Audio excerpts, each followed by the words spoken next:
Good morning. Good morning, everyone. I'd like to call the Wayne County Commission meeting to order. Madam Clerk, is the board working today? It is working, okay. Okay, Madam Clerk, go ahead. The board is now open for roll call. Commissioner Varga has requested an excuse.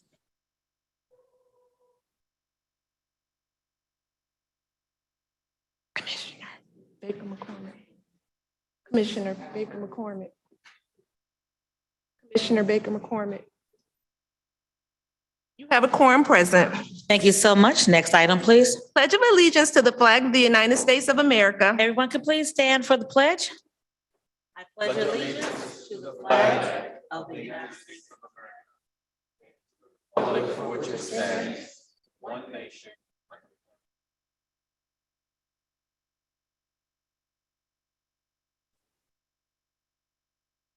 All right, thank you so much. Next item, please. Invocation. Okay, today we will have introduction of our invocator by Commissioner David Kniezek. Thank you, Madam Chair. It is a true privilege today to introduce Monsignor James A. Maloney from St. Anselm Parish in Dearborn Heights. Monsignor Maloney was born in Detroit in 1930. He is the second son of 5 boys born to his Irish Canadian parents. He attended schools at St. Mary of Redford, Detroit, Sacred Heart Seminary, and St. John's Provincial Seminary in Plymouth. He was ordained a priest for the Archdiocese of Detroit in 1956. After his ordination, he earned his master's degree at the University of Detroit. He served as an assistant priest in several parishes in the Archdiocese until he was appointed as the Archdiocesan Director of the Society for the Propagation of the Faith in 1961. He has served on the United States Catholic Mission Board, the Board of Directors for the National Association for the Holy Childhood, and for many years, he was the priest chaplain of the First Friday Club of Detroit. Since 1965, he has served as the National Board of Directors of the Pontifical Mission Societies. He also serves on the Financial Council of that board and is the chairperson of the Audit and Budget Committee of the National Office in New York. In 1978, he was appointed pastor of St. Anselm Parish in Dearborn Heights and is presently still the pastor of that parish. In the Archdiocese, he has served 3 terms on the Archdiocesan Presbyterial Council, including 1 year as its chairman. He has served 2 years as the Archdiocesan Vicar of the Dearborn Area Vicariate. He was the clergy coordinator for the campaign to raise funds for the renovation of the Blessed Sacrament Cathedral. And in 2005, Pope Benedict elevated him to the honorary title of Protonary Apostolic. For 10 years, he served as a member of the College of Consultors of the Archdiocese. He also served as a member of the Archdiocesan Endowment Board, a member of the Consultors Review Committee, and the Financial Council of the Archdiocese. Monsignor Maloney is joining us this morning by Zoom, and so at this time, I would invite him to come off of mute and offer today's invocation. Welcome, sir. Unmute yourself. Hit your unmute button for us, Monsignor. Can we unmute him? There he goes. Okay. This is Monsignor Maloney. Yes, there you go. Good morning, sir.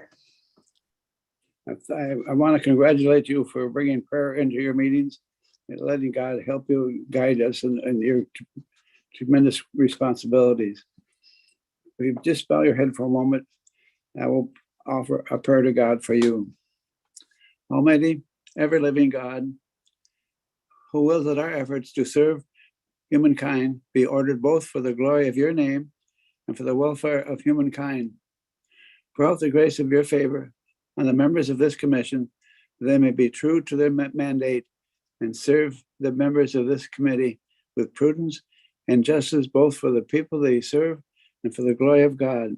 We ask this in the name of Jesus Christ, our Lord. Amen. Amen. Mhm.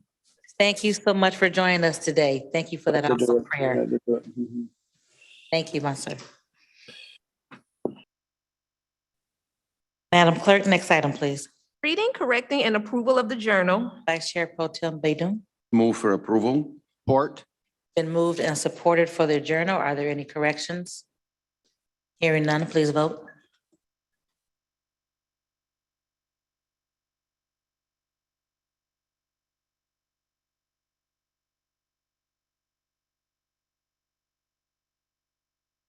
Motion carries. Next item, please. Report from the chair. Hey, today I have just a real special resolution that I'd like to offer up. It's an acknowledgement of outstanding service. As many of you know, we have had an excellent fiscal advisor in Mr. Mark Abbo. And at this time, he has decided to leave us for retirement to play golf more often. But we are so happy and grateful for his service to the Wayne County Commission. So Mark, if you could come up, please. Let's give him a hand as he comes up.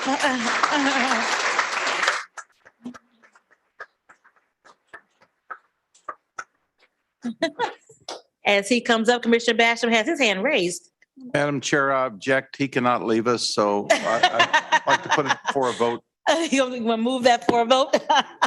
Well, before we move that for a vote, let's look at a resolution that says for outstanding service to Wayne County government. It's with great pleasure that we, the members of the Wayne County Commission, honor and recognize Fiscal Director Mark Abbo on the occasion of his retirement following 6 years of outstanding service to the commission and the people of Wayne. Therefore, be it resolved that the Wayne County Commission congratulates Mark Abbo on his many achievements on behalf of the people he has served and wish him success in his future endeavors. Of course, there was a lot more in the middle that I didn't read, but we know how much Mark has meant to us, and his great fiscal mind has kept us on the straight and narrow for so many years. So, Mark, this is for you. Thank you for your service. Enjoy your semi-retirement because he's not going to be gone for long, just a little bit. So, Mark, words. You know, I often wondered what would I say in a situation like this, and just to make sure that I got it all, I wrote a few notes down. I want to. You wrote notes for a surprise? I really, I want to thank the commission and everybody here for this opportunity because it really has been my pleasure. I don't know how many of you know, but I mean, I was born in Detroit. I was Florence Crittenden, the old Florence Crittenden Hospital. I went to school at St. Cecilia. I can remember the old days of Detroit, you know, going to the Olympia, watching the Red Wings play, you know, the Red Wings filling the Joe, Tiger Stadium. I can remember standing in line to wait to watch the 1966 Green Bay Packers beat the Detroit Lions at the time. I watched Denny McClain serve up a pitch to Mickey Mantle. I think it was his 504th home run. Fond memories of Detroit, Wayne County. I mean, I can remember everything Detroit. I love Motown, the old JL Hudson, Fago, Shinola. Watching the Renaissance Center get built, watching the Fox Theater get rebuilt. Stroh's, Verner's. I mean, all of the memories of Detroit. And I love this community. And that's why working for the Wayne County Commission, whose sole guiding purpose is to better the lives of Wayne County, has really been my honor and my privilege. And I really appreciate having served with this group and helped you. I at least feel like I've been able to help all of you in Wayne County. It really has been my honor, my privilege, and I thank you. I thank you immensely, and I leave you in good hands with Terrence and Mary and Stacy, and I think that you're going to be well served by them. So, again, heartfelt thank you to all of you for what you've been able to give to me.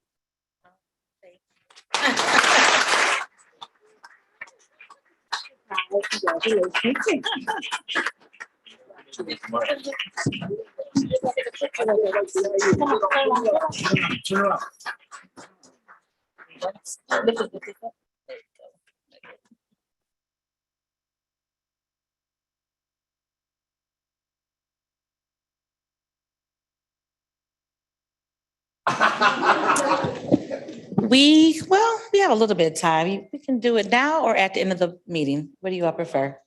Let's do it now. We can do it now. But as you all walk toward the middle, we take a picture with Mark. I would like to announce at this time that our new fiscal director will be Mr. Terrence Adams.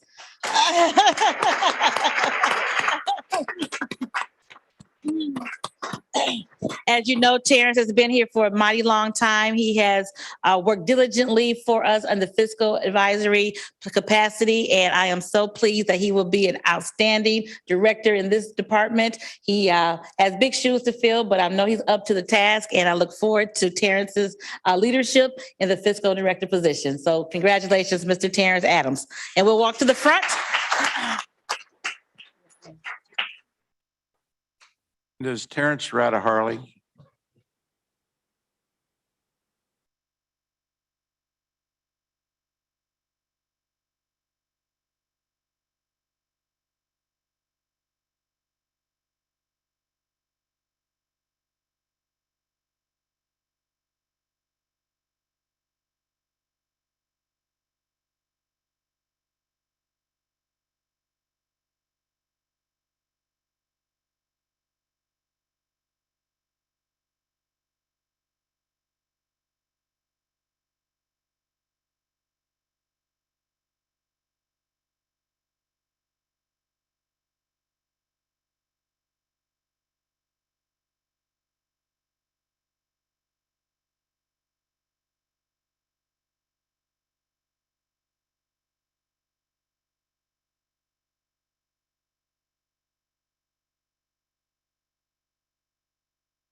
Oh, I didn't even see it.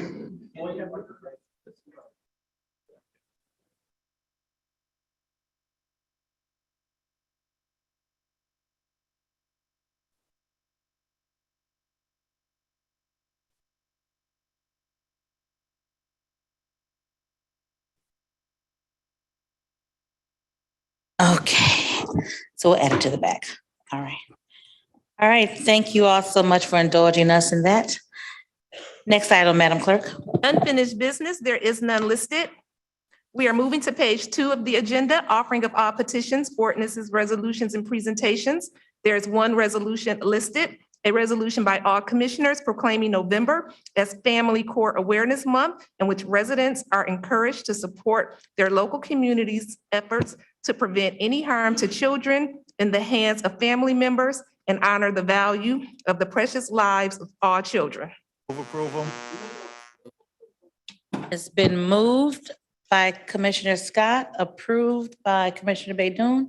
Any discussion on the resolution? Any discussion? Okay, hearing none, please vote. Motion carries. Thank you so much. At this time, I would like to go to the Committee of the Whole report. Madam Clerk, do you have extra copy or a copy of the Committee of the Whole report? You need an agenda? The agenda. It's not in my agenda. It's for the Committee of the Whole. There, isn't it? It's on page Okay, I see it. Okay, yep. 11, page 11. Go ahead. Thank you. Okay. All right, Madam Clerk, Committee of the Whole report. We're moving to page 11 of the agenda, Report G from the Committee of the Whole. There are 14 items listed on pages 11 through 16 of the agenda. Madam Chair, Vice Chair Baidoon. I will move all the items on the Committee of the Whole report for consideration by the commissioners, my colleagues. It's been moved. Is there support? Support. Moved and supported. We had a great meeting on Tuesday discussing these various items on this report. There may be additional questions that commissioners have at this time. Luz, if you want to come up and give an overview of the items, not each item, but overview of what we're doing here and how this will impact the spend of our ARPA dollars.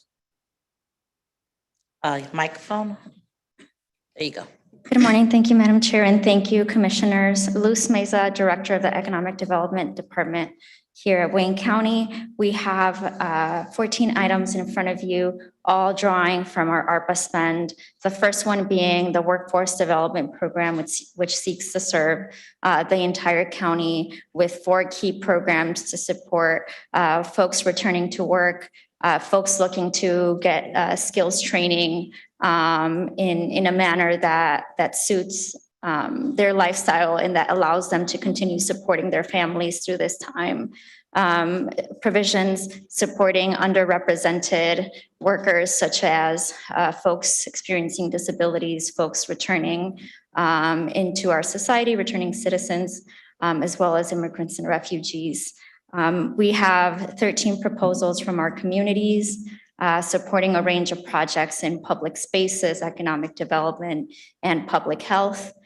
We ask for your consideration and approval of all of these items at this time. It'll get us just under $100 million worth of ARPA spend to our $340 million allocated. Hey, questions, Commissioner Basham? Madam Chair, you presented a resolution 2022. So I guess my question would be to Commission Council. So if we support this resolution, does that keep us in sync with our procurement ordinance?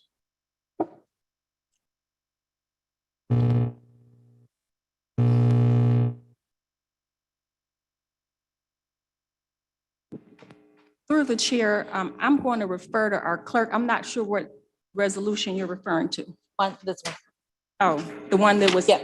passed out for Simca? Yes.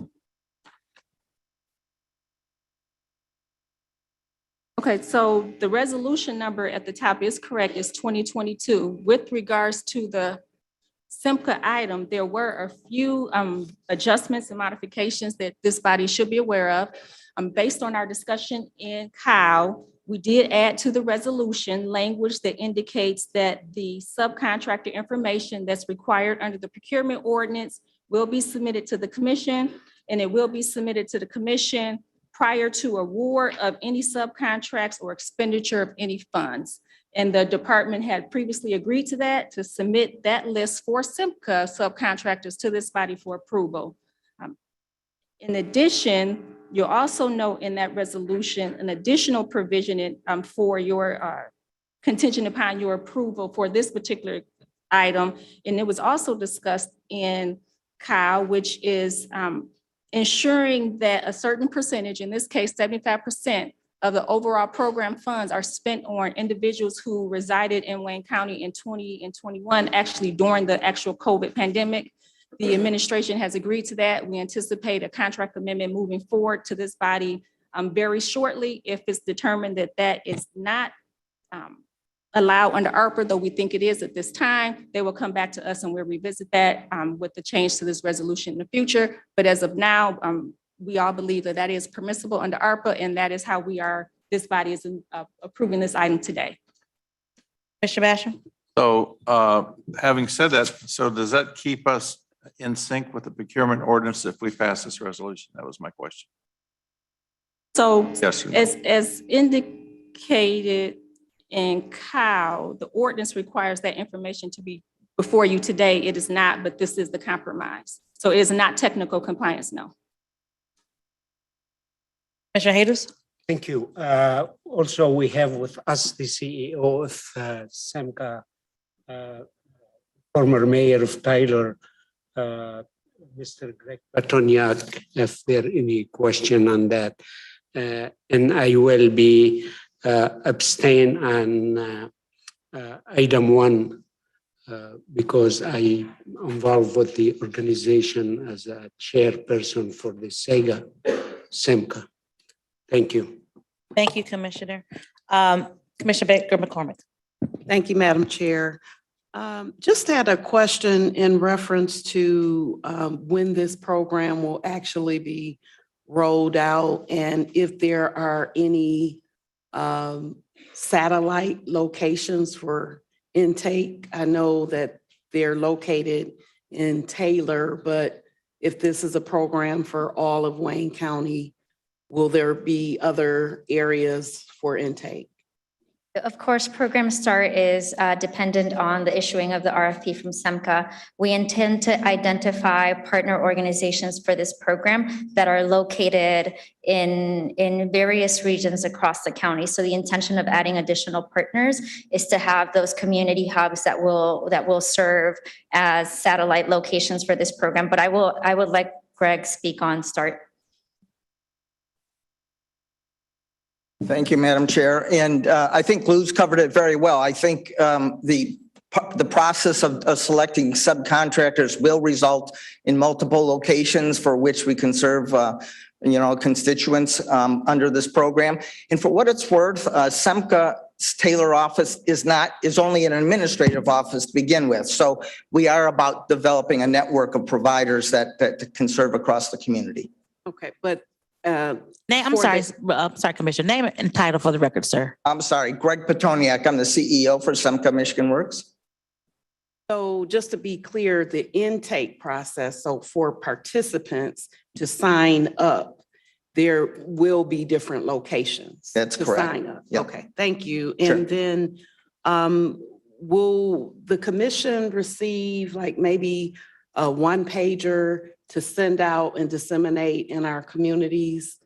Yes, as once soon the as- contractors are selected and we've kind of got that structure in place, we certainly will provide you with information and allow you to share that with your constituents so they know how to access the programs. Thank you. Thank you.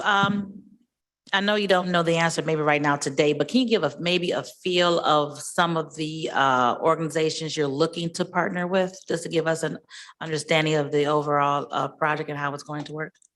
So that's a little bit of a tricky ground because we're going to do an RFP Right. process, right? Yeah. But the most significant nonprofits you're aware of in Wayne County would typically be bidding on this kind of proposal. We currently have a network of organizations that deliver our services, and so we're accustomed to doing that. We previously have done that with substance abuse services too. So I expect most of the significant community-based organizations that operate in this space will be submitting proposals. Fair. Thank you. Additional question, Commissioner Scott? Thank you, Madam Chair. Hi, Greg. Just wanted to know, I know Cheryl Sanford has left Highland Park, but is it still open in Highland Park? Oh, absolutely, absolutely. We have a thriving American Job Center, we call it, operating in Highland Park. And the same organization is there. Kevin Weeks is now the senior manager there at that operation. Kevin Weeks? Yes. Okay. Yeah. Thank you. Sure. Commissioner Colleen? Thank you very much, Madam Chair. Been staying for just a second, the SEMCA contract, given the your amendment to the resolution today in approving this. So when all the RFPs are done and organizations are being recommended, given your resolution, they will all come before the commission for approval. So Correct. we will know through that approval process where all of them are around the county. Is Yes. that correct? Thank you.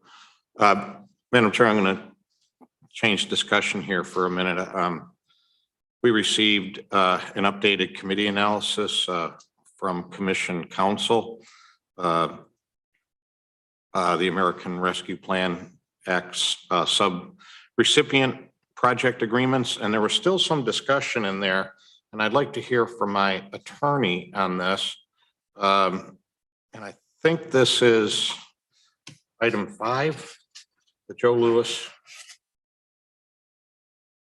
The Joe Louis Greenway project, and Commission Council still had some questions about this, including things like the self-insurance and whatnot. So I'd like to hear from council where she is at right now with this contract with the city of Detroit. How are we doing? So through the chair, there were 2 issues that have been discussed since Kyle with regards to the city of Detroit. One is self-insurance and one is the term. So with regards to self-insurance, and I do see Claire in the audience, and I apologize because I'm about to ask the question, but just because we didn't get a chance to talk yesterday. But it's my understanding that based on, that this contract does not include an insurance provision. So all 14 contracts include insurance and require the vendors to have insurance. This one does not. It's been explained that it does not because the city of Detroit is self-insured and they have enough money in their coffers to actually pay any liabilities. And our risk management division, who are the experts with regards to insurance, and because the county is self-insured and they're very aware how the process works, I'm going to ask Claire again, since we didn't talk yesterday, just to confirm that not having an insurance provision in here because the city is self-insured is sufficient for covering the county in any possible liabilities that could occur. Good morning, Claire Mason Lee, Director of Risk Management for Wayne County. Thank you for the question. I actually did provide that information to yesterday. So I apologize I did not get to the commission in time. But the county is a self-insured entity, and the way it works is that every governmental entity will have enough money in their coffers to pay initial claims before their excess insurance policy kicks into place. So typically what we do with contracting with other governmental entities, we will have very minor language just indicating that they will show us proof that they have insurance or an attestation that they have the self-insured limits that we would require and that they have excess. So they are self-insured for the limits that are required for this contract, but the language would be very brief. So to council, what she has seen in past contracts, it would be very specific. $1 million for workers' comp, $1 million for general liability. We don't typically do that for our governmental partners. We will just indicate you must have no less than this, and we will provide the same. So the language would be very minimum, but yes, that's the way the self-insurance works, that they have monies to pay for any claims before their excess kicks in. The county does the same thing. So to that point, Claire, this contract is silent and there is no language. And so from a risk management perspective, should a sentence be added to this contract to cover exactly what you just said? Yes, and we did tell the department that we unfortunately did not see this before it came to council, but yes, so all of the contracts you have seen does require that it has some language, and it would be very minor language, but yes, it would need to be included. Answer that question. Yes, council concurs with what risk management said, that at least a short sentence should be added to the Detroit contract with regards to insurance. The other concern, and I see Corp Counsel standing, and I know you said that the city of Detroit wanted to potentially speak to something, and I hate to move on to the next issue.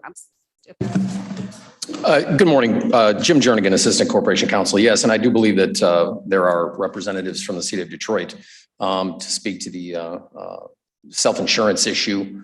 So if someone's from the city of Detroit on Zoom or on the phone, you can speak at this time in regards to the insurance issue. Good morning. Thank you. Through the chair, Jonathan Emerge from the City of Detroit Law Department representing the city. Happy to answer questions or speak to this further. Did you hear the question, sir? As I understand it, the question seems to be, how the city's self-insurance program works. I think that's been fairly well articulated by the county's risk management team. The city's self-insurance method functions the same. The city is a qualified self-insured entity. It does fund its own losses. By receiving this money from the county, it is assuming the construction risk itself, not the county, and it will be transferring that construction risk to its contractors, and it will require them to provide commercial insurance to protect against any exposure that's brought by the construction. The city requires all of its contractors and vendors to provide commercial insurance to protect against that risk of loss. So by receiving this money and doing the construction work, the city's position is that it has assumed the risk that is involved here. And it is fairly customary for the city to make the request that was accepted here by County Corporation Counsel, which is just to have a silent insurance provision.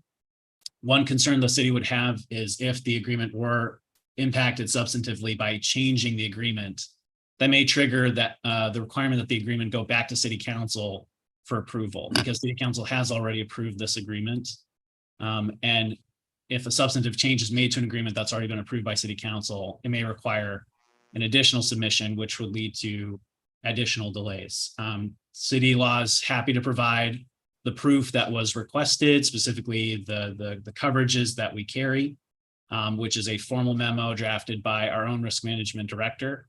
If that would be adequate, that would be the city's preferred path rather than potentially having to go through city council and resulting in further delays to this process. Happy to answer additional questions.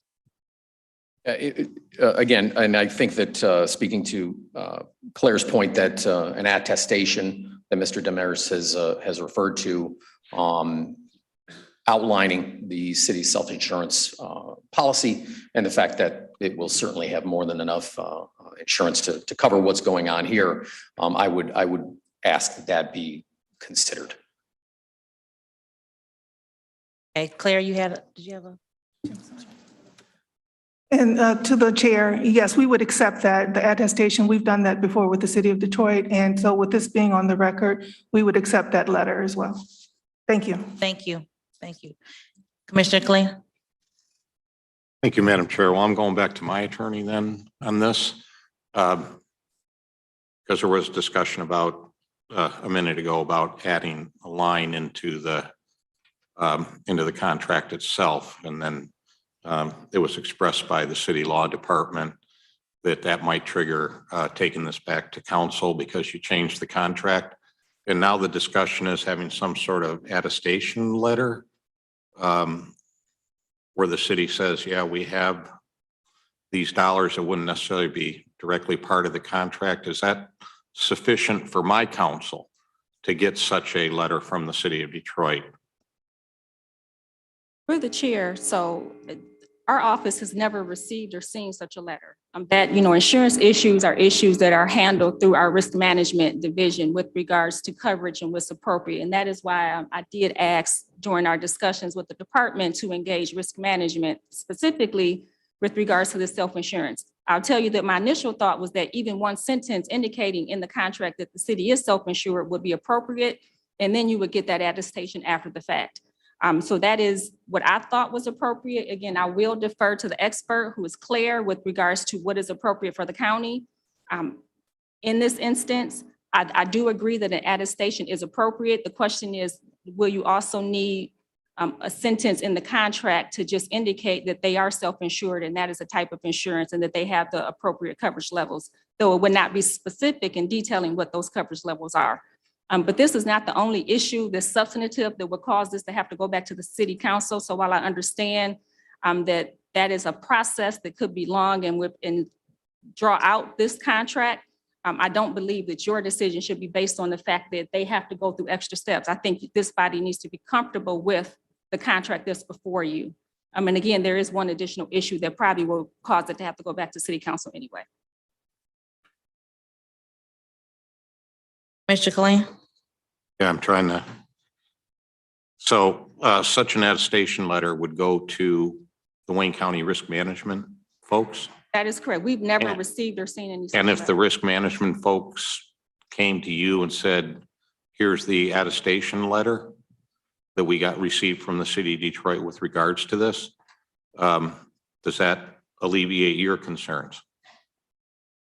Well, part of the concern is not that the city self-insured. I understand that the city self-insured. The question is, from a legal perspective, is it necessary to have that sentence in the contract to make sure that their liabilities are covered? And that is why I did ask for a discussion with risk management yesterday to try to understand the process, because the county is self-insured. I did not get that conversation, so I don't know that I have all the information right now to say yes or no to you. So again, I'm going to defer to our expert who's Claire, because again, the county is self-insured and she handles all of those matters on behalf of the county. And I hate to put her on the spot like that, but again, without having that deep knowledge of it, I can't speak to whether or not that would totally be sufficient without the language in the contract. If I'm not mistaken, Claire, did you indicate that you would accept that letter and that letter would be sufficient? Thank you. Yes, Chair, I did. Thank you. So at this point, the letter from the city law department is sufficient to satisfy that insurance.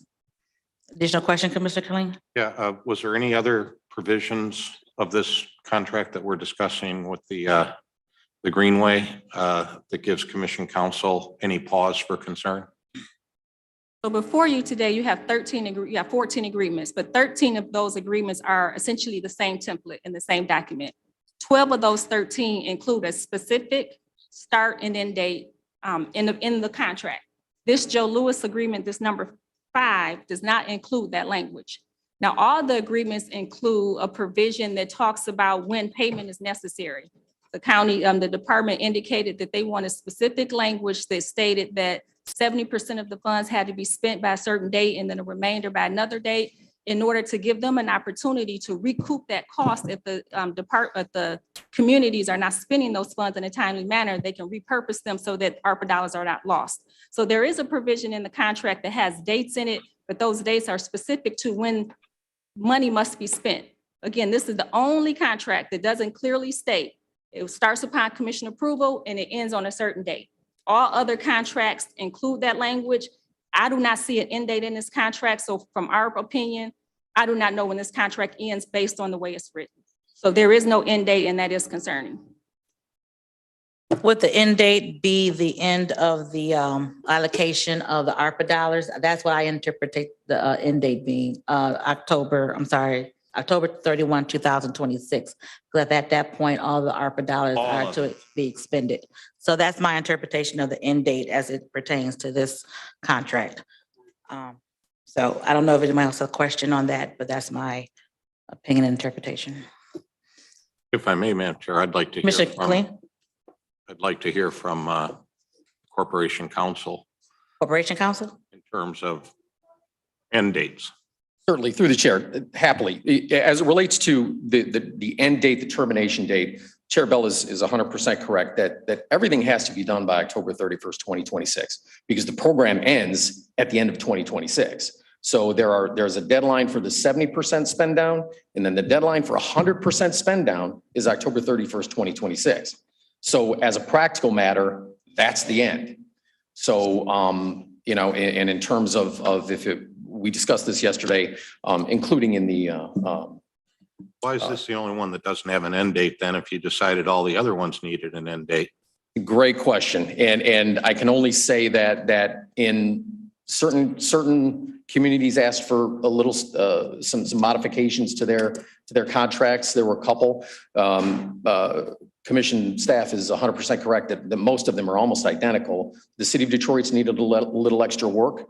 And it was certainly not intentional that get brought out. I think it just in the editing process, it somehow was deleted inadvertently. But I think Mr. Demers would concur with me in what I'm saying.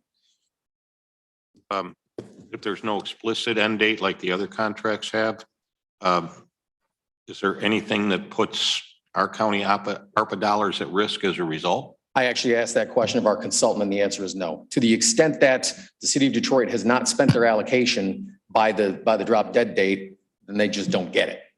And so the answer to that question is no. There's no county ramification if that's not done. They just don't get it from us? Correct.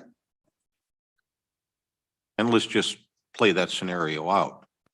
We get down to whatever a month before, and then everything's supposed to be spent. What does the county do with the money that it doesn't send over, should this go wrong? Well, that's I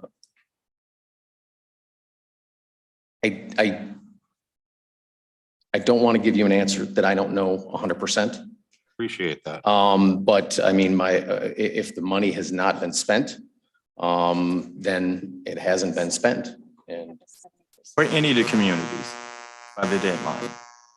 Yeah, and as Ms. Mesa just said, we have a 70% spend allocation. So that's 2 years in advance of the end of 2026. So we should have a very good gauge on whether or not these funds are going to be expended by the end of 2026. And far enough in advance to reallocate if necessary. Correct, and that's why that first spend down date is in there for all of the communities. Thank you. Thank you, Madam Chair. Gentleman from the law department, I don't know if you wanted to weigh in from the city of Detroit. Thank you. Through the chair again, Jonathan Demers, City of Detroit Law Department. I just want to be clear about the project timeline section of the agreement. This is Article 3, Section 3.01. The city did not actually revise almost any language in this section, except to specifically explain certain activities and beneficiaries that are identified in the Exhibit A scope. But all the other language is the same language that we received from the county. And the section is fairly clear that the term begins upon the approval of the county commission, and that the city must spend at least 70% of the dollars by the 2024 deadline.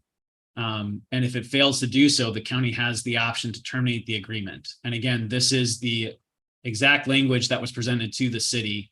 The city did not negotiate the removal of any other timing or deadlines. From the city's perspective, this section was largely unchanged. Thank you, sir. Okay, thank you, Commissioner Killane. Commissioner Marecki? So I guess I don't even know who to ask this. So if that language was put in, it means it has to go back to the Detroit City Council? Yes. Mr. Demers can confirm that for me, but that's my understanding. Through the chair, it's not clear to me what language would be added in. Again, from our perspective, no timing language was removed. If there were some additional term language beyond these very clear 2024 and 2026 deadlines, that would be a substantive change that would trigger a required review again by city council. That is an obligation that we carry under the code and charter. Thank you. Additional questions on the committee of the whole report items? Any additional questions? Commissioner Anderson? I thought my colleague had his light on too. I have a real issue with this. Why? My understanding is the City Council of Detroit meets weekly, correct? Pardon? Why are we willing to overlook something that is pertinent with every contract, but it was omitted in this contract? I have a problem with that. Anyway, I understand what's been said, but I also think that we have responsibility to do whatever we're supposed to do as far as contracts, and beginning and end date are those requirements that have been made of every contract, my understanding. In fact, I would ask our council if this commission has ever approved contracts that she's aware of that didn't have a beginning and end date. No, you have not. Thank you. Madam Chair, Thank you, Commissioner Kinlock. I'll also like to ask our commission council, have we received 300 and some odd $1 million? And part of that federal statute indicated in beginning and end dates of when funds will come in and when funds must be spent. But more so, I want to know, is what is inside of the ARPA statute sufficient enough, clear enough for both the county and the city to understand when those dollars have to be spent? Through the chair, that's somewhat of a complicated question. So we do have items such as HUD grants that come when we know that there's a deadline to spend funds. In this instance, 12 of the agreements actually end in 2025. So their term is not based on the ARPA statute or the county's overall requirement in the grant to spend down funds. It's based on project deadlines and timelines determined by the department when they were issuing these contracts. So 12 of those agreements actually end in 2025. So this is the agreement whereby when you look at it, now we're saying it's going to be 2026 based on the ARPA statute, but the ARPA grant is based on the county's overall expenditure, not each individual contract. We have HUD grants that we get on a regular basis. They have deadlines. A lot of times you'll have within those HUD grants, project timelines, where you have to complete your project by a certain date. The end of the term actually extends beyond that because you have HUD requirements to close out. So it's not, and we have construction contracts similarly. So it's not unusual to have a project timeline, but have a different end date of a contract. That is actually not unusual. I have not reviewed the ARPA statute specifically, so I cannot tell you at all that I am aware of all of the requirements in ARPA. That is something I would say that the department or Guide House, who we've hired, can advise us on. But I do understand that there is a deadline for the county to expend the money. And at some point, if money isn't expended, then there's no money for the projects. So I do understand that concept again. Okay, let's stick with the projects that have dates, deadlines, the allocations that have been recommended for them. This project, the Greenway project, is a large project. I believe there are a number of different components to make sure that this project is completed. And so dates would be moving quite frequently. And if those dates moved based upon just the dialogue that we're having this morning, it would have to probably be, those dates would have to be amended, voted on by council, voted on by the commission. And so it may have been the wisdom of the council and those folks who were at the table negotiating this agreement to have it broad enough because of the substantial size of this project, not to just have utilize the language that is in the ARPA statute, the deadlines that are set in the ARPA statute to allow for those to be sufficient dates for them to, spend these dollars. We were just told by a couple of lawyers that 70% of these dollars have to be spent by a certain date, and that is a sufficient amount of time for us to reallocate if necessary for all of these projects if they do not meet that threshold of spending 70% of those allocated dollars, that we can then act to identify other projects where we can spend those dollars by the final deadline under the ARPA statute. Thank you, Commissioner. Are there any additional questions or comments on the Committee of the Whole report? Let me say again, this is the first substantial spend that we're utilizing of the ARPA allocation for Wayne County. We anticipate another batch of contracts to come before us early part of next year because we do want to make sure that we are getting the money out and the services, more importantly, out to the community as soon as possible. With the change, possible change in federal government and governance, we don't want to be in a position where we have to return dollars. We want to make sure that we're getting dollars out as quickly and as efficiently as possible. So with that, there was a motion, Madam Clerk. It was a motion, there was support. One more time for discussion. Please vote.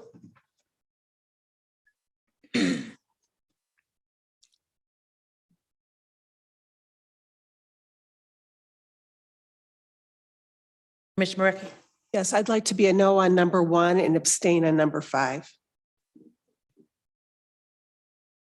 Madam Chair. Let's take this side of the, okay, we'll take this side, okay. You got Marecki and Hayes?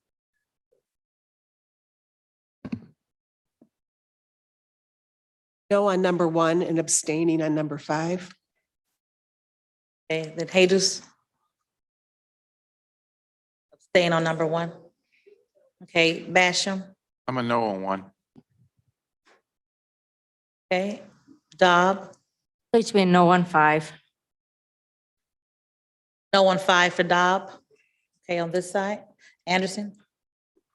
I'd like to be recorded as a no vote on number 5. I was a yes vote in Cow, but it was before I learned of the insufficiency of the dates and on the contract. Thank you. Music? On a flag that there's 2 number 10s under this section, so we might want to clarify with our colleague which one she means. Say that again for me. There's 2 number 10s under this section, so just to get some clarity for our colleague.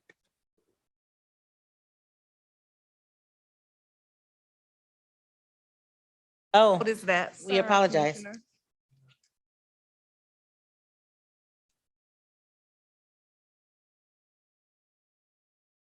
Okay, thank you, Commissioner. There one missed? Number 12, the number 12. It's just misnumbered. Madam Clerk?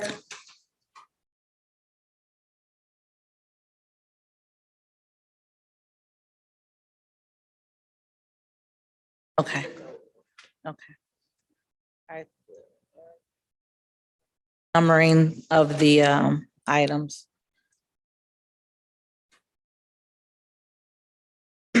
After council grabs Commissioner Baker McCormick, just to be clear on her vote, then we'll get the final count for the vote. 10, 9, 10, this should be.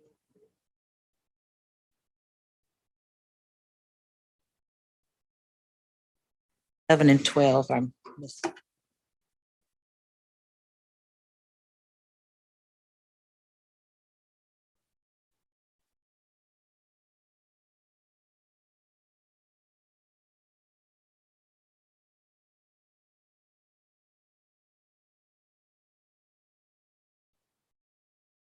Fast.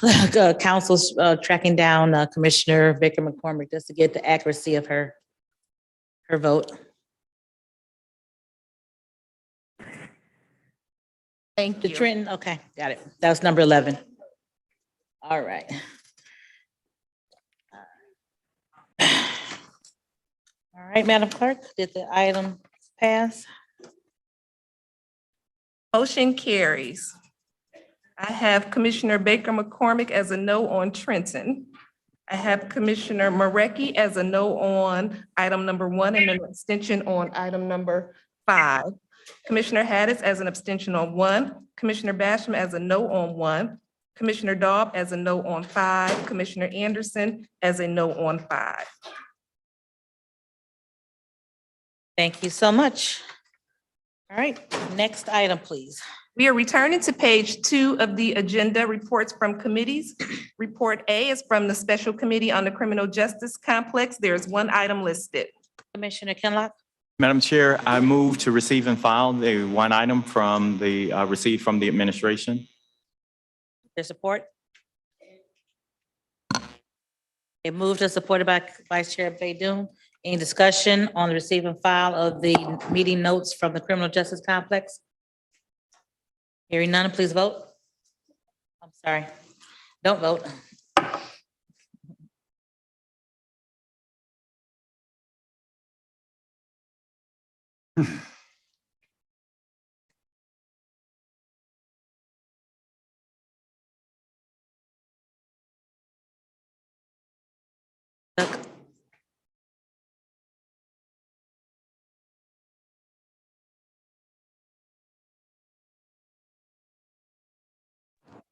This is a receive and file of reports, and in the interest of time, I'll take a voice vote on this item. All in favor of receiving and filing the meeting reports from the Criminal Justice Complex, say aye. Aye. Aye. Any opposed?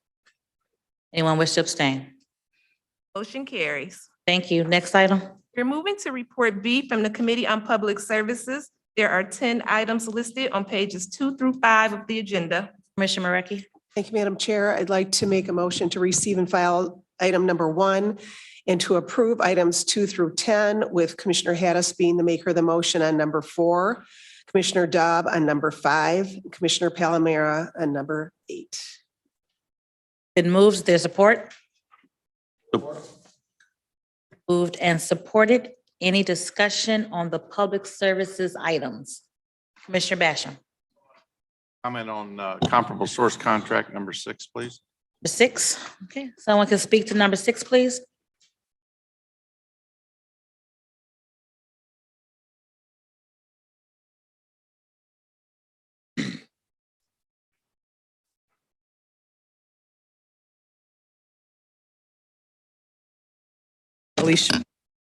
Alicia Bradford, DPS Parks Division Director, through the chair, Commissioner Basham, number 6, comparable source with Science by Craney. The county entered into a rebranding effort in 2017 by Science by Craney, which we have redone all of the signage in the majority of our park system along Hines and Elizabeth Park, at Bell Creek and other ancillary locations. We want to continue with Science by Craney, 1, because of the consistency of the product. They have our color source. They know the materials that are used in order to keep long-standing from any damage, any of those issues. And so that is why this is a comparable source contract to provide the consistency and the materials that we need in order to continue that excellent product that they've been able to provide to us since 2017. Commissioner Basham? Thank you, Madam Chair. I absolutely appreciate everything that you said, except that my thing is relative to process. If you let a contract and they're the only ones that they're the most, don't say the lowest bid, it says the lowest qualified bid. So it sounds like they're the lowest qualified bid. This wouldn't even actually come in front of us for discussion. It would just happen. But when we do comparable source, it just raises flags for me relative to process. That's what I'm saying. Through the chair, and I do appreciate Commissioner Basham's comments. And of course, we do full vetting and want to make sure that we're being responsible and good fiscal stewards for park millage money that, of course, the residents vote and present. But again, if we were to look at this and go out for additional bid, we know now that these costs have risen exponentially with respective vendors. We have gained a relationship with this particular vendor who's gave us the best price point that we have. And again, we go to the quality of the workmanship, the standards that they have in place that have been presented to those residents that enjoy our park system, and just the look of the county and the rebranding of those signages. Thank you, Director. Additional questions on the public service report, Commissioner Baydun? Madam Chair, I'd like to be the maker of item number 3 on the public services report. Sure. Thank you. Mr. Anderson? Thank you. I'm sorry that Mrs. Bradford, Alicia, come back. I was hoping to get it in before she left the podium. Sorry. Just wanted to ask you about that item that we were just discussing. I think it was item 6. In the signage that's referenced here for the masonry walls at the Inkster Valley Golf Course, is that at the entrance? Through the chair, Commissioner Anderson, yes, it is. The entrance wall, of course, that is brick. It takes special skill set for that, which again, the special skill set for making sure that we keep intact just the originality and authenticity of the brickwork for that. That's the additional amendment for that cost. Okay. And the other signage that you were just talking about a few minutes ago, does that also include those at the Holiday Park section of the park system that were in really disrepair over years? Through the chair, Commissioner Anderson, that will be in phase 4, which will be coming up in this next fiscal budget year for those projects. That will be in phase 4, Holiday Nature Preserve and other locations that we will be focusing on doing our replacement of park signs. All right, thank you. Thank you. Thank you. Any additional questions before Ms. Bradford sits down this time? Any questions on the report? Okay. All right, hearing none, please vote.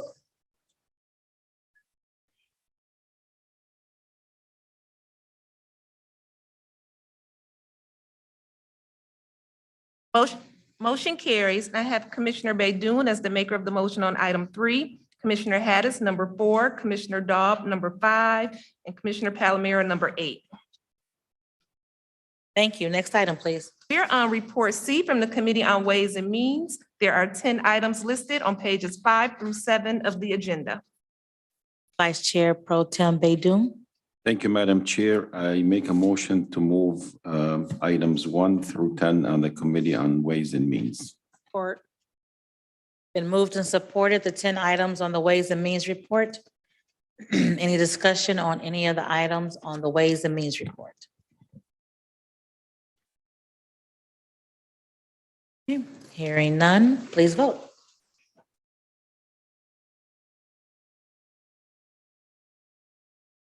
Motion carries. So much. Next item. We're on report D from the Committee on Public Safety, Judiciary, and Homeland Security. There are 12 items listed on pages 7 through 10 of the agenda. Commissioner Clark Coleman. Thank you, Madam Chair. I move that we receive and file item number 1 and the rest of the items, I move approval of. Support. Been moved and supported, the items under the public safety report. Any discussion on those items? Madam Commissioner Chair. Dobb? Madam Chair, could I be the maker of the motion for items 8 and 9? Item what? 8 and 9, the Fair Michigan items.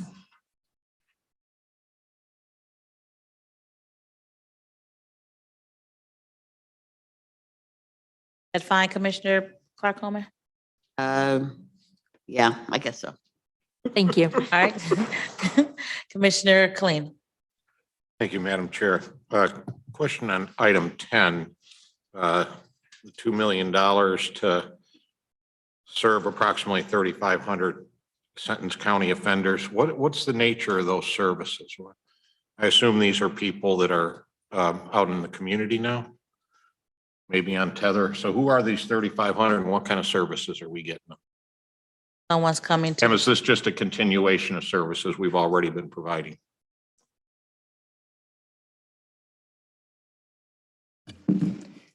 Good morning, through the chair, Ebony McCann, Wayne County Adult Community Corrections Administrator, Health Veterans, Community Wellness, Health, Human. You got it. HHVS, I'm sorry. Health and Human Services. My apologies. Commissioner, this agreement is through the Michigan Department of Corrections, Office of Community Corrections to provide services for offenders who've been sentenced to a term of probation by a Third Circuit Court judge. We provide a multitude of services, which include cognitive behavioral therapy, drunk driver jail reduction, domestic violence prevention intervention, as well as adult fugitive apprehension services and GPS tether services. How long do those services continue? The agreement is for 1 year. We apply annually to the Michigan Department of Corrections, Office of Community Corrections. As you are aware, a term of probation can extend that 1 year. So if an offender is on services for this current fiscal year, and then there is a need for them to continue into the next fiscal year, those services will be covered under the next fiscal year funding. Services continue until they're no longer on probation? That is correct. Thank you. Thank you, Madam Chair. Thank you. Additional questions on the public safety, Commissioner Knizik? Thank you, Madam Chair. I'd like to abstain on items 5, 6, and 7. Clerk will note. Any additional questions on the public safety report? Hearing none, please vote.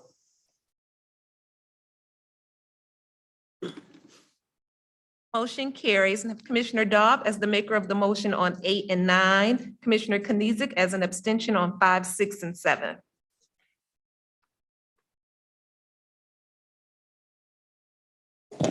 Okay, thank you. The government operations report, Commissioner Dobb.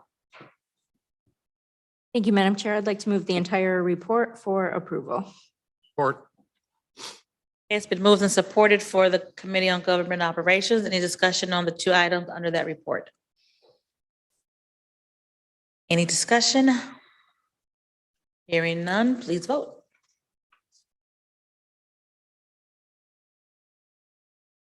Motion carries. Item, please. Here on Report F from the Committee on Seniors and Veterans Affairs, there are 2 items listed on pages 10 and 11 of the agenda. Commissioner Scott. Thank you, Madam Chair. Move approval of items 1 and 2. Been moved and supported for items 1 and 2 under the Senior Veteran Affairs report. Any discussion on these 2 items? Discussion on these 2 items? Hearing none, please vote. Motion carries. All right, next item, please. Here on page 16 of the agenda, upcoming meetings. Okay, everyone, please note the upcoming meetings. If there are any changes or corrections, please let the clerk know. Next item. We're moving to new business. There are 2 items listed. Item number 1 is requesting commission approval of a grant agreement between the Charter County of Wayne and the State of Michigan Department of Licensing and Regulatory Affairs through the Michigan Indigent Defense Commission to support the county's fiscal year 2023 compliance plan, total authorized budget of $38,720,922.37 for the provision of indigent criminal defense services. Okay, this is coming here, did not make it to committee.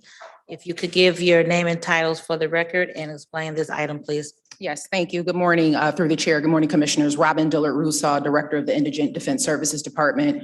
I have with me as well Angela Peterson, who is our assigned council administrator. Madam Chair, you are absolutely correct. We did request sort of immediate consideration on this item. Our contract was actually approved by the state back in June. But due to the state's delay, and I note it is definitely the state's delay, it is not the county's delay.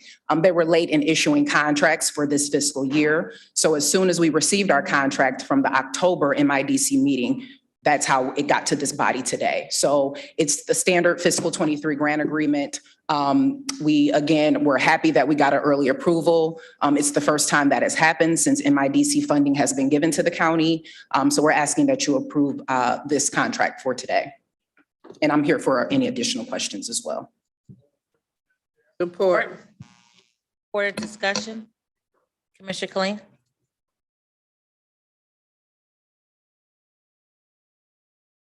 I have great interest in this program for citizens. Adequate defense. Where are we at with the standards from the MIDC, Michigan Independent? I know they talked about, I want to say like 8 standards, and I believe 4.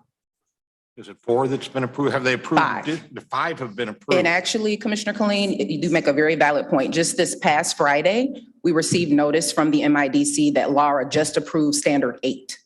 So Standard 8 is now approved as well, and that deals with attorney compensation, and that just happened. Does that mean all 8 standards have been promulgated? No, there are still 2 left. Standard 6 and Standard 7 are still pending in Laura for approval. And I also must note, Commissioner Colleen, that with the pending House bill that will deal with juvenile delinquency, possibly coming under the MIDC Act, additional standards will probably come out of that amendment to the act as well. But that's, sort of forward thinking and forward looking for sure. But Standard 8 did just pass as of this past Friday. And as new standards get approved, that's also increased cost? It could increase costs, and I'll give you an example. With Standard 8, which deals with attorney compensation, that is going to look at incentivizing and disincentivization of compensation for attorneys. It's also going to provide minimum hourly rates. Right now, for our attorneys who practice or who handle Tier 1 and 3 cases, 1 through 3, they are paid an hourly wage or approved to pay an hourly wage. Tier 4 cases, which are the non-capital cases, offenses, they still receive a flat fee event-based dollar amount. With the Standard 8 approval and passage for fiscal 24, we are going to have to look at paying those attorneys an hourly wage as well. So the fiscal 24 plan is due in April 26th of 2023. So between now and then, we'll be working with the MIDC regional manager to explore what that looks like within the county framework for an hourly wage for all counsel receiving felony appointments. So that is most likely going to definitely be an increase in the funding request. Okay, and a couple of years ago, there's like a formula, how much the state, they're in for 32 million on this contract, the county's in for 7 million plus. And the way this was originally went through, there was some sort of a formula for what the county contribution would be. And then there was some discussion and trying to think, we talked to one of the big statewide public interest groups that maybe they're looking at changing that formula and that more costs would fall on counties than was anticipated a couple of years ago. Is that discussion still going on? Not that we know of, Commissioner Colleen. We have not heard anything else about that particular study work group. They have not mentioned it. As far as we know, the statute still stands as to the county's local share. Let's hope we don't hear any more discussion. Correct. Yeah. Thank you very much. Thank you, Madam Chair. Thank you so much. Are there additional questions on this item? Can you give a quick, brief overview of how the defense commission is working right now and how it's been operating. This is something that we got into not too long ago. So can you just give a brief update on how it's been going since we've started this program?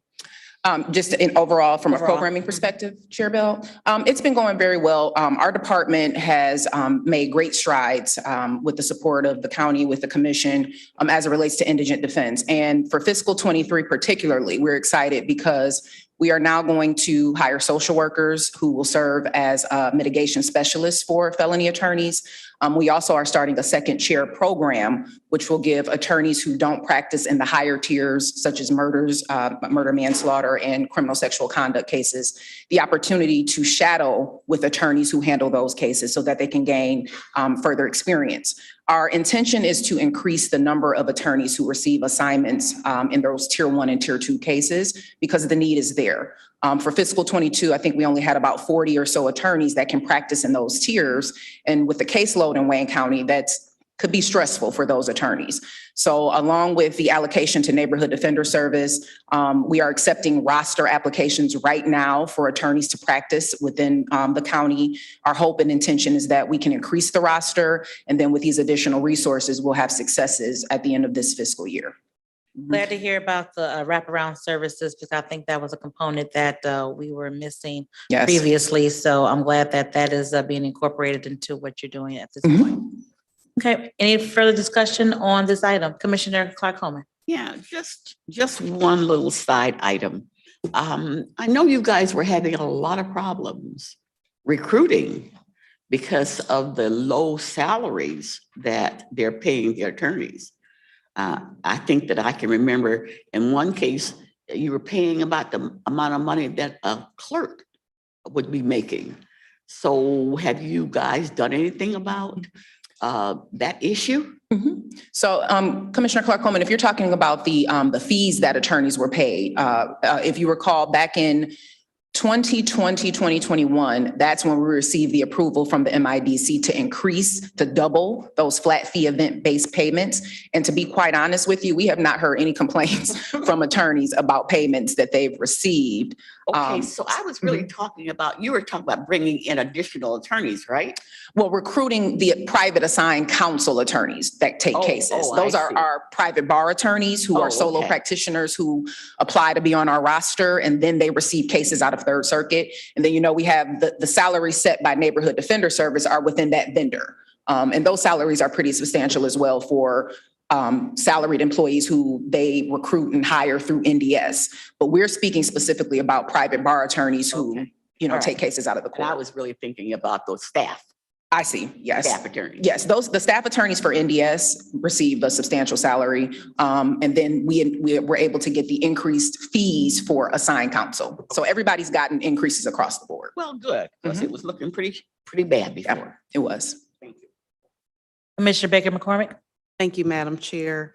In speaking to the quality of the defense and the attorneys, what type of experience or qualifications do you ask in an attorney? Do they need to have a certain experience level in certain areas to meet the threshold? Thank you, Commissioner McCormick. So absolutely. Our department, first of all, has developed a qualifications policy, sort of in line with Standard 7, which deals with qualifications of attorney, although not yet passed. It does lay a foundation for what systems should be looking for when you're recruiting and retaining attorneys to provide indigent defense. For us in particular, the tiers themselves have qualifications. That includes training on specific subject matter in addition to the required training that the MIDC requires.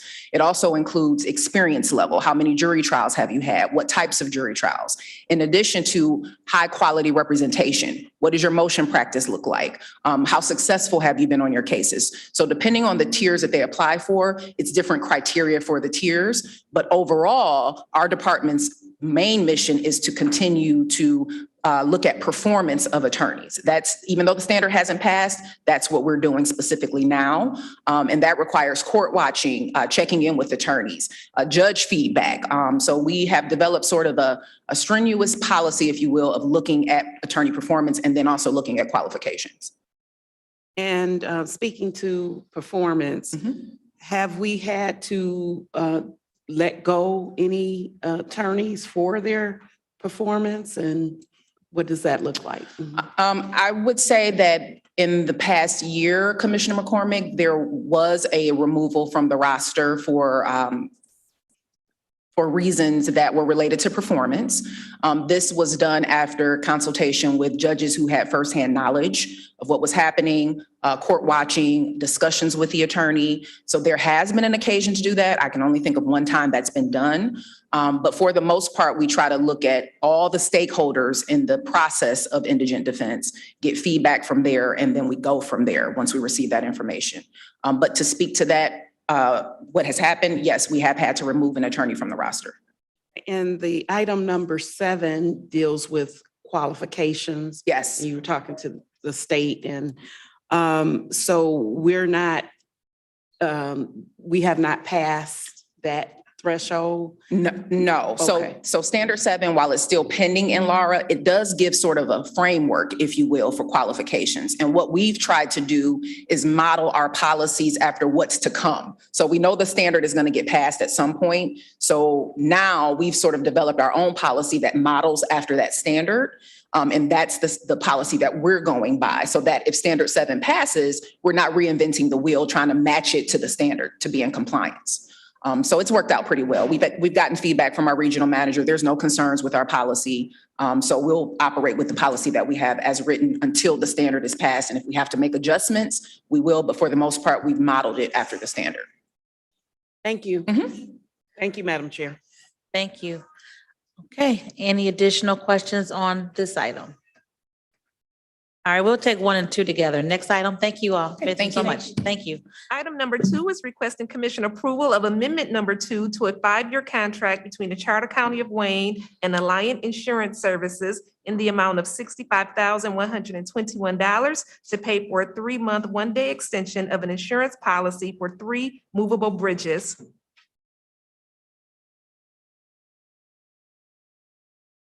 Turn the mic, yeah, I think it's at the bottom. Yep. Good morning, Claire Mason Lee, Director of Risk Management.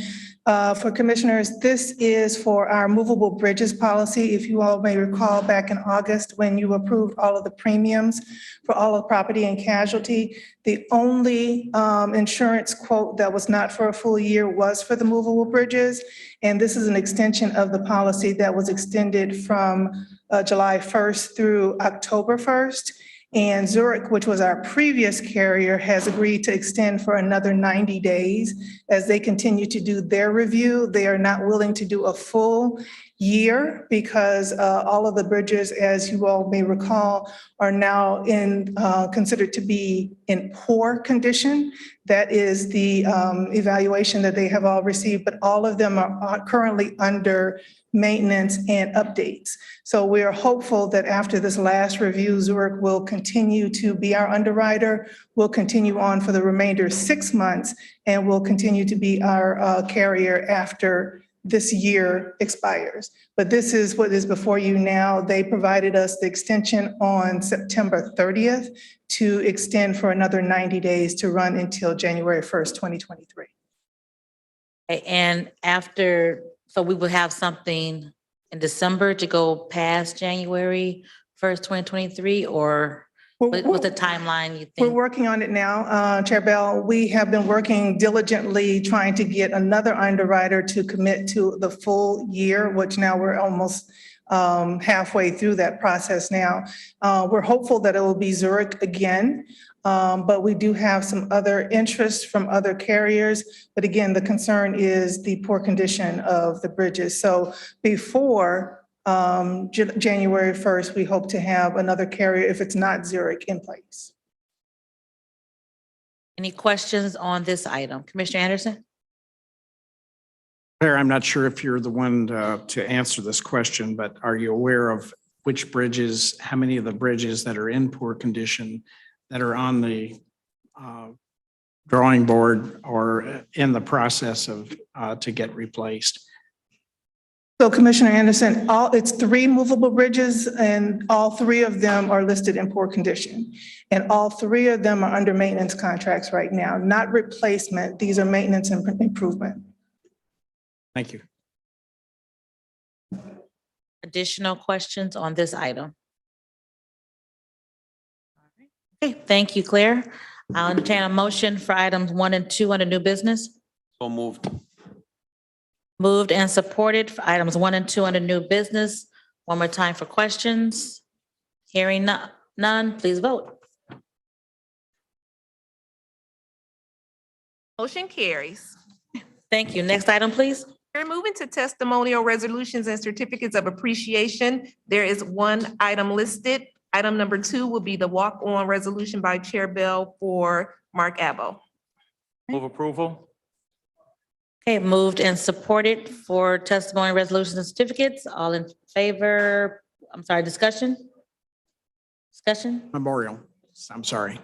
We're not on that. Out out there. Okay, all in favor, please vote. Aye. Aye. Vote on your favor. Yep.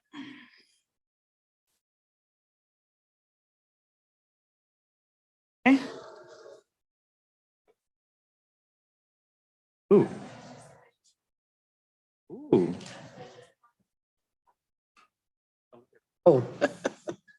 Motion carries. Okay, thank you. Next item, please. Here on memoriams, there's one name listed.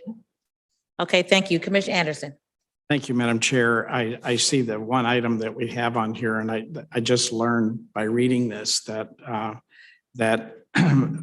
a good friend, Vince was a good friend of mine, and I didn't even know that he had passed away. I feel terrible that I didn't know before, but I would like to be added to the memoriam resolution. I assume you're doing one, and there's a number of others that are probably here that were in the Senate and the legislature before also that knew Vince. What a great man he was, and breaks my heart. As a matter of fact, I believe the services are tomorrow and Saturday. Right, services on Saturday and visitation tomorrow. tomorrow, I believe, and At Kemp and, Funeral Home. I just looked it up and saw it on Facebook. But if there, I don't know, other members that would like to be on it, if we could maybe even make it from everyone. All commissioners, yes, I'll make that for all commissioners, Madam Clerk. Any other names to be added to discussion on memoriams, Commissioner Marecki? Thank you, Madam Chair. I'd like to add the name Cecilia Walzak. I'll give you the spelling, Pam. Thank you. Any other hands for memoriams? Okay, hearing none, everyone in chambers, please rise for a moment of silence.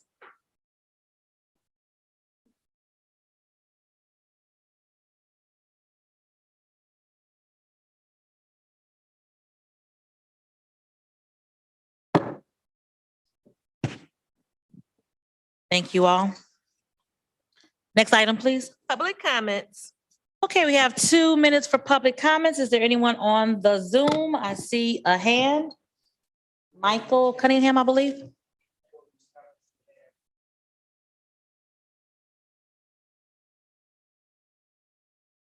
The mic on. Because of emergency in his township, he like to say a few words.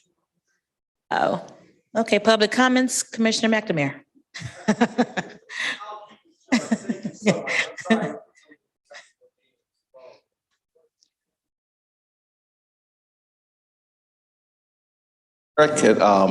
Ms. Dobbs, we attended an event yesterday where you guys are helping out therapeutic response in Western Wayne County. I'm going to say these help that you're giving our communities. You've really established Wayne County in Western Wayne like it's never been established before. People are actually starting to look to Wayne County for leadership, and they're getting it, which is another thing that's never happened really before. So I just want to say thank you on behalf of the fellow mayors and supervisors, many of which I talked to last night. They had nothing but good to speak about Wayne County, but thank you very much on behalf of the Van Buren citizens for your generosity. Thank you. Thank you, Supervisor. Thank you for coming. And you'll be here for a little bit longer, I suspect. Yes, you will. All right. On Zoom, we have Michael. Is that Michael? 2 minutes. You can unmute yourself, sir. Greetings, Madam Chair. I'm an advocate in regards to public transportation, Detroit Department of Transportation, and, other transportation needs. This message I want to send to the Honorable Stephen Grady Muhammad. I left you a voicemail, hoping that you would send the message to happy birthday to the former council president, Brenda Jones. Also, I want to know if at all possible, can you do a bus ride along on a random coach? Ride on the coaches like after 6 p.m. and on the weekends, and anyone else to see how bad the system is. I know it's not under Wayne County's purview and control DDOT, but it needs to be some compassion or some empathy for those who take Detroit Department of Transportation. They're down 80 to 100 drivers. The buses are an hour late, hour and a half late, and the snow is coming.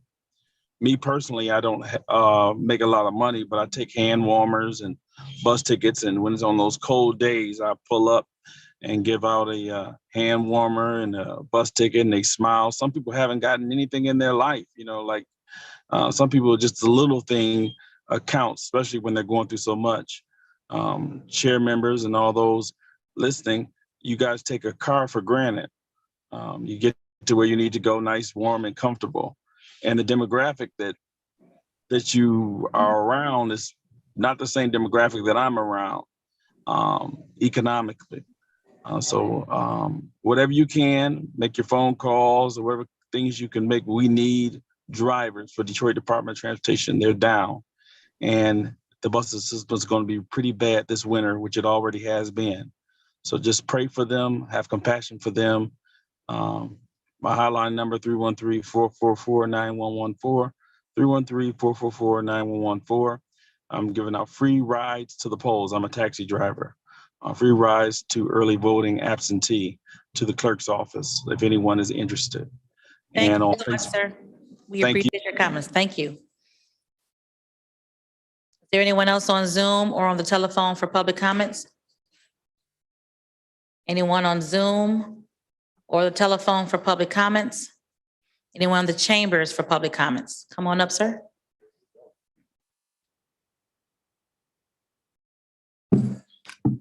Good morning. Good morning. Robert Pulowski from Southgate, representing the Wayne County Youth Council for District 15. So on behalf of the council and my colleagues, next Thursday, we will be on our way to Lansing on our resolution that the previous council members passed on April 12th of this year. And I just want to say to the commission, it took a lot of hard work out of the previous council members, but it also took the public constituents and the stakeholders to get this done. And in light of this issue, at Southgate Community Schools, we have started to invest in safety and security for situations of gun violence in our schools in light of this resolution. So to all the commission, thank you for supporting this resolution. And I just want to give a big thank you to Commissioner Baker McCormick and her team and Nairobi Mitchell for all she's done for the council and just getting us to get this resolution to Lansing and finally make a change. We have a lot of work ahead of us, but the change is starting to come and the future is ahead of us. Thank you. Thank you so much for your leadership on the Youth Council. Thank you for joining us today. Any additional members in the chambers for public comments? Public comments? Anyone else? Any emails? We have an email. Go ahead, Pam. The last email is from Yolanda Shepherd. Why are we renewing the consulting contract for William Bantam and DPS, $117 per hour, and paying vendors over $1 million in outsourcing repair fees for equipment? When is this money going to be used to hire public service maintenance workers and mechanics at a reasonable salary? There are currently 8 mechanics. Just 12 years ago, there were 40 mechanics. Good luck on in-house truck repairs this winter. Also, has the Committee on Healthcare Initiatives been established that was talked about at the last commission meeting? Lastly, when will the employees that were required to work during the pandemic receive their pandemic pay? Have a great day. Yolanda Shepherd. All right, those are the end of the emails. Those are the end of public comments. Next item on the agenda, please. Reconsiderations. There are none. Next item. Remarks by members. Just quick remarks. I want to wish Monique Baker McCormick and Commissioner Scott, happy birthday. November 6th is Monique's birthday and November 10th is Martha's birthday. So early birthdays to both of you. Commissioner Basham. Thank you, Madam Chair. I think I need a pair of glasses because when I looked in the audience, I thought I seen an old colleague of mine that I used to drive home with from Lansing, 2 o'clock in the morning, a guy by the name of Bill O'Neill. So it looks like Bill O'Neill's in the audience. Is he in here or not? Oh, he is There in he here. is. So my glasses are good. Thank you. Thank you and I will recognize all of our former commissioners now and then during the program. Vice Chair Pro Tem Baydun. Thank you, Madam Chair. I would like to make some remarks about item number 4 that we voted on earlier today. You know, today is a very historical day for my great city of Dearborn. This $9.6 million project will promote equity and access to recreation for all of Dearborn residents. Parts of this project will include the renovation of 5 current community parks, plus the creation of 3 new parks, including a splash pad at the south end of Dearborn. I would like to thank Mr. Warren Evans and his entire administration and his team for working with the city of Dearborn to move this project. Thank you to my colleagues for unanimously approving this project. I also would like to thank Mayor Abdullah Hammoud and his staff, the Philanthropy and Grants Department, for putting together a very well thought out program, project that will enhance our city parks, and it's going to benefit all the residents of the city of Dearborn. Again, thank you for my colleagues for supporting this project. Thank you. Thank you, Commissioner. Commissioner Vice Chair Palomero. Thank you, Madam Chair. I know that you are going to introduce the former commissioners. I do want to say as a group and collectively, hello to my friends and former colleagues that I served with. It's great to see you. I know we'll visit later, but I do have to especially single out someone who is here that I did not serve with, but who made it possible for me to serve. And that was in 1998, Wayne County Commissioner Bill O'Neill decided it would be a good idea to leave his commission seat and run for the state legislature. And I am deeply appreciative that he made that wise decision. Thank you, Billy, and catch up to you in a little bit. Thank you, Commissioner Anderson. Thank you, Madam Chair. I wanted to note that we have one of the Detroit City Council members, Mary Waters, here today. Thank you, That's Mary, good. Councilwoman Mary Waters. Thank you for joining us today. Thank you. Commissioner Dobb. Thank you, Madam Chair. Like Supervisor McNamara mentioned earlier, we went to a celebration for the Canton Therapeutic Recreation Program, which I call it Canton Therapeutic Recreation Program, but it's open to all Wayne County residents. And we approved $150,000 in our Wayne County budget to support that program.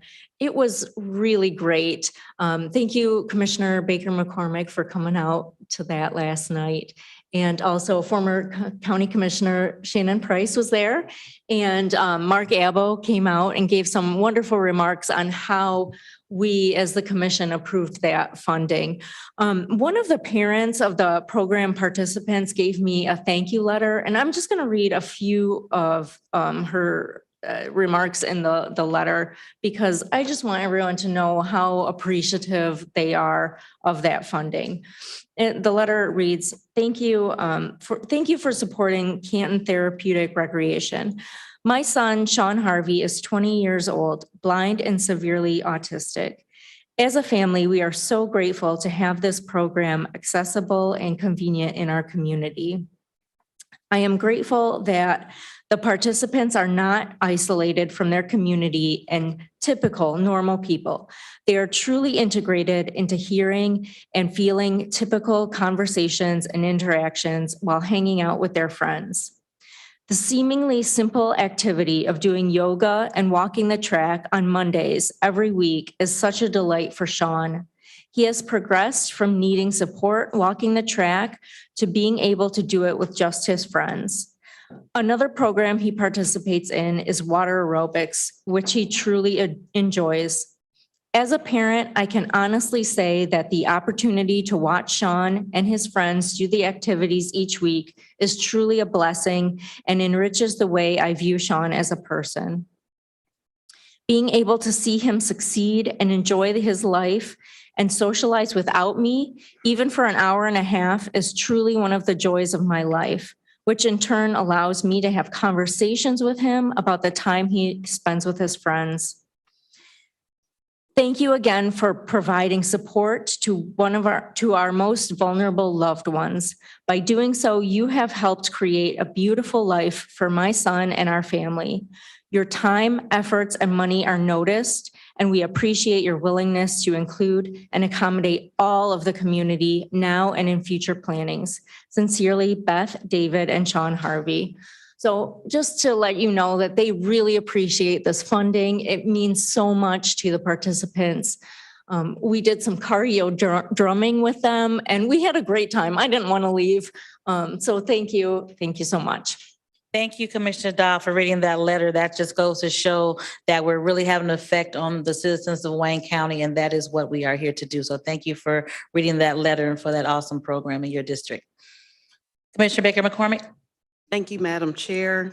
I'd like to start by recognizing the commissioner that I follow in his footsteps, and that's Ricardo Solomon. Thank you for being a leader in the community and basically showing me what to do as a commissioner. Also, I wanted to again invite any of our staff or commissioners to our youth council trip and advocacy trip to Lansing on November 10th. As you know, they presented to us and sponsored a resolution in reference to gun reform. And so they're going to advocate for this resolution on November 10th. Anyone, staff or commissioners, you're invited to attend.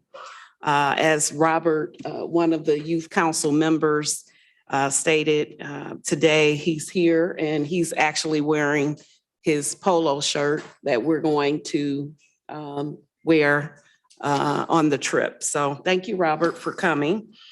And